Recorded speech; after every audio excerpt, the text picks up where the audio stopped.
ನಮಸ್ಕಾರ ವಿದ್ಯಾರ್ಥಿಗಳೇ, ಮತ್ತೊಮ್ಮೆ ಸ್ವಾಗತ ಎಲ್ರಿಗೂ. ಇವತ್ತಿನ ನಮ್ಮ ಕ್ಲಾಸಲ್ಲಿ ನಾವು ಫೆಡರಲಿಸಮ್ ಅಥವಾ ಸಂಯುಕ್ತ ವ್ಯವಸ್ಥೆ ಅಂದರೆ ಏನು ಅಂತದನ್ನು ನಾವು ತಿಳ್ಕೊಳ್ಳೋಣ. So what is the meaning? What is federalism actually? ಸಂಯುಕ್ತ ವ್ಯವಸ್ಥೆ ಅಥವಾ ಸಂಯುಕ್ತ ರಾಷ್ಟ್ರ ಅಂದರೆ ಏನು ಅಂತಕ್ಕಂತಹ ಒಂದು ಕಾನ್ಸೆಪ್ಚುಯಲ್ ಕ್ಲಾರಿಟಿಯನ್ನು ಇವತ್ತು ನಾವು ಅರ್ಥ ಮಾಡ್ಕೊಳ್ಳೋಣ. ಮೊದಲನೇದಾಗಿ ನಾನು ಬೇಸಿಕ್ ಡೆಫಿನೇಷನ್ನು ಮತ್ತು ಇದರ ಅರ್ಥವನ್ನು ಎಕ್ಸ್ಪ್ಲೇನ್ ಮಾಡ್ತೀನಿ. ಫೆಡರಲಿಸಮ್ ಅಂತ ಹೇಳಿದರೆ the federalism is nothing but there will be different levels of government. Okay, ಸರ್ಕಾರದ ವ್ಯವಸ್ಥೆ ಏನಿದೆ ಅದು ವಿವಿಧ ಹಂತಗಳಲ್ಲಿ ಇರ್ತದೆ.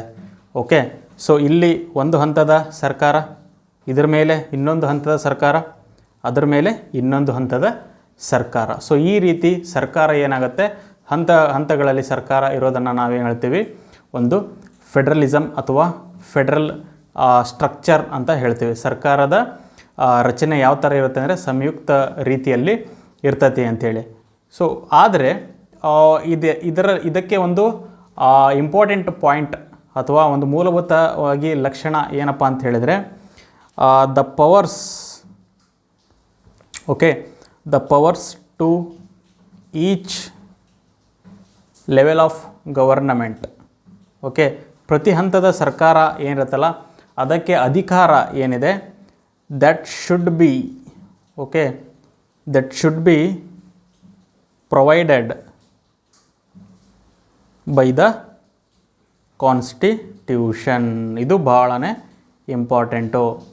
ಓಕೆ, ಪ್ರತಿ ಹಂತದ ಸರ್ಕಾರ ಏನಿರ್ತದಲ್ಲ, ಓಕೆ, ಸೊ ಅವುಗಳಿಗೆ ಒಂದು ಅಧಿಕಾರ ಏನಿದೆ, ಅವುಗಳ ಕಾರ್ಯ, ಓಕೆ, ಅದನ್ನು ಸಂವಿಧಾನದ ಮೂಲಕ ಕೊಟ್ಟಿರಬೇಕು.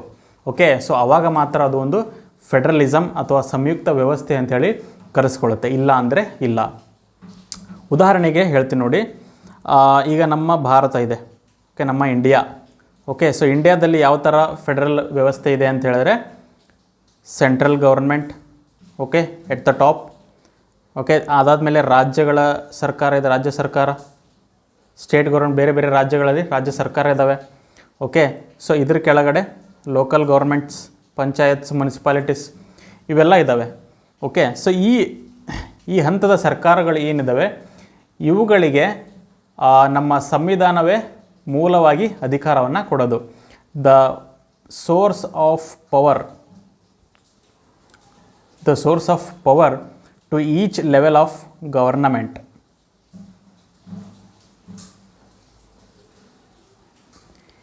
Is mentioned in constitution. Okay, ಪ್ರತಿಯೊಂದು ಹಂತದ ಸರ್ಕಾರಗಳಿಗೆ ಅವರ ಅಧಿಕಾರ, ಅವರ ಕಾರ್ಯವ್ಯಾಪ್ತಿ ಎಲ್ಲವನ್ನು ಸಂವಿಧಾನದಲ್ಲಿ ಅದನ್ನು ಬರೆದಿಟ್ಟಿರಬೇಕು. ಇಲ್ಲ ಅಂತ ಹೇಳಿದರೆ ಅದು ಸಂಯುಕ್ತ ವ್ಯವಸ್ಥೆ ಆಗೋದಕ್ಕೆ ಸಾಧ್ಯ ಇಲ್ಲ, ಫೆಡರಲ್ ಸಿಸ್ಟಮ್ ಆಗೋದಕ್ಕೆ ಸಾಧ್ಯ ಇಲ್ಲ.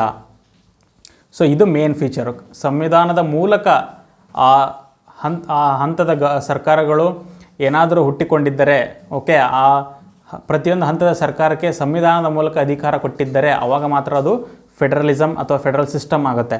ಸೊ ಇಲ್ಲ ಅಂದರೆ ಇನ್ನೊಂದು ವ್ಯವಸ್ಥೆ ಯಾವ ಥರ ಇರುತ್ತೆ ಅಂತ ಹೇಳಿದ್ರೆ ಅಲ್ಲಿಯೂ ಕೂಡ ಹೆಂಗಿರುತ್ತೆ ಅಂದರೆ ಸೆಂಟ್ರಲ್ ಗೌರ್ಮೆಂಟ್ ಇರುತ್ತೆ, ಕೇಂದ್ರ ಸರ್ಕಾರ. ಓಕೆ, ಅದರ ಕೆಳಗಡೆ ರಾಜ್ಯ ಸರ್ಕಾರಗಳು, ಸ್ಟೇಟ್ ಅಥವಾ regional government. Okay, regional government ಪ್ರಾಂತ್ಯಗಳ ಸರ್ಕಾರ ಇರುತ್ತೆ. ಸೊ ಓಕೆ, ಇದ್ರ ಕೆಳಗಡೆ ಏನಾದರೂ ಲೋಕಲ್ ಗೌರ್ಮೆಂಟು. ಸೊ ಈ ಥರ ಇದ್ದು ಇವುಗಳಿಗೆ ಸಂವಿಧಾನದಲ್ಲಿ ಯಾವುದೇ ರೀತಿಯಾದಂಥ ಅಧಿಕಾರಗಳಿಲ್ಲ. ಓಕೆ, ಸೊ ಇವುಗಳನ್ನು ಈ ರಾಜ್ಯ ಅಥವಾ ರೀಜ್ನಲ್ ಗೌರ್ಮೆಂಟ್ ಅಂತ ಲೋಕಲ್ ಗೌರ್ಮೆಂಟ್ ಏನಿದಾವಲ್ಲ ಇವುಗಳನ್ನು ಹುಟ್ಟು ಹಾಕಿದ್ದೇ ಕೇಂದ್ರ.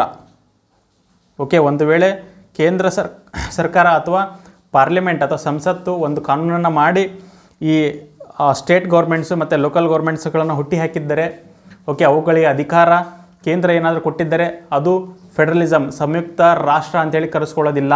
ಓಕೆ, ಈ ಕಾನ್ಸೆಪ್ಚುವಲ್ ಕ್ಲಾರಿಟಿ ಇಟ್ಕೊಳ್ಳಿ. ಓಕೆ, ನಿಮಗೆ ಎಕ್ಸಾಮಲ್ಲಿ ಕ್ವಶನ್ಸ್ ಕೇಳ್ಬೋದು. Okay, what is a federal system ಅಂಥೇಳಿ ಕೇಳ್ತಾರೆ ನಿಮಗೆ.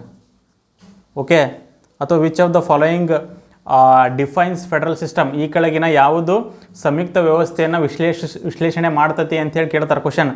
ಓಕೆ, ಸೊ ಅದರೊಳಗೆ ನಿಮ್ಗೆ ಆಪ್ಷನ್ ಕೊಡ್ತಾರೆ. ಸೆಂಟರು, ಸ್ಟೇಟ್ ಗೌರ್ಮೆಂಟು, ಓಕೆ, ಈ ಥರ ಹಂತ ಹಂತದ ಸರ್ಕಾರಗಳು ಇರ್ತವೆ. ಅವುಗಳಿಗೆ ತಮ್ಮದೇ ಆದಂತಹ ಅಧಿಕಾರ, ಓಕೆ, ತಮ್ಮದೇ ಆದಂತಹ ಕಾರ್ಯ, ಇದ್ರಗಳ ಚೌಕಟ್ಟಿರ್ತದೆ ಅಂತೇಳಿ ಒಂದು ಕೊಡ್ತಾರೆ. ಇನ್ನೊಂದು ಕೆಳಗಡೆ ಕೊಡ್ತಾರೆ, ಏನು ಕೊಡ್ತಾರೆ ಅಂದ್ರೆ ಪ್ರತಿ ಹಂತದ ಸರ್ಕಾರಗಳು ಇರ್ತವೆ. ಪ್ರತಿ ಹಂತದ ಸರ್ಕಾರ ಏನಿದ್ದಾವೆ ಇವು ಸಂವಿಧಾನಿಕವಾಗಿ ಹುಟ್ಟಿಕೊಂಡಿರುತ್ತವೆ, ಸಂವಿಧಾನ ಇವುಗಳಿಗೆ ಅಧಿಕಾರವನ್ನು ಕೊಟ್ಟಿರುತ್ತೆ ಅಂತೇಳಿ ಕೊಡ್ತಾರೆ. ಸೊ ಈಗ ನಿಮಗೆ ಕಾನ್ಸೆಪ್ಚುಯಲ್ ಕ್ಲಾರಿಟಿ ಇಲ್ಲ ಅಂತ ತಿಳ್ಕೊರಿ. ನೀವು ಬರೀ ಒಂದೇ ಆಪ್ಷನ್ ನೋಡಿ ಪ್ರತಿ ಹಂತದ ಸರ್ಕಾರ ಇರ್ತೈತಿ, ಅಲ್ಲಿ ಏನೋ ಅವರಿಗೆ ಅವರ ಒಂದು ಅಧಿಕಾರ, ಅವರ ಕಾರ್ಯ ಏನಾಗಿರುತ್ತೆ ವಿಂಗಡಣೆ ಆಗಿರ್ತೈತಿ ಅಂತ ನೋಡಿದ ತಕ್ಷಣ ನೀವು ಒಂದೇ ಆಪ್ಷನ್ ಟಿಕ್ ಮಾಡ್ತೀರಿ. ಓಕೆ, ಕಾನ್ಸೆಪ್ಚುಯಲ್ ಕ್ಲಾರಿಟಿ ಇಲ್ಲ ಅಂದ್ರೆ, ಕಾನ್ಸೆಪ್ಚುಯಲ್ ಕ್ಲಾರಿಟಿ ಇತ್ತಪ್ಪ ಅಂದ್ರೆ ಸಂವಿಧಾನದ ಮೂಲಕ ಇದು ಆಗಿರಬೇಕು, ಅವರಿಗೆ ಸಂವಿಧಾನದ ಮೂಲಕ ಪ್ರತಿ ಹಂತದ ಸರ್ಕಾರ ಹುಟ್ಟಿಕೊಂಡಿರಬೇಕು, ಸಂವಿಧಾನದ ಮೂಲಕ ಅವರಿಗೆ ಅಧಿಕಾರವನ್ನು ಕೊಟ್ಟಿರಬೇಕು, ಇದು ಗೊತ್ತಿತ್ತಪ್ಪ ಅಂದ್ರೆ ನೀವು ಒಂದನೇ ಆಪ್ಷನ್ ಮುಟ್ಟಲ್ಲಿ ನೀವು ಎರಡನೇ ಆಪ್ಷನ್ನಿಗೆ ಟಿಕ್ ಮಾಡ್ತೀರಾ.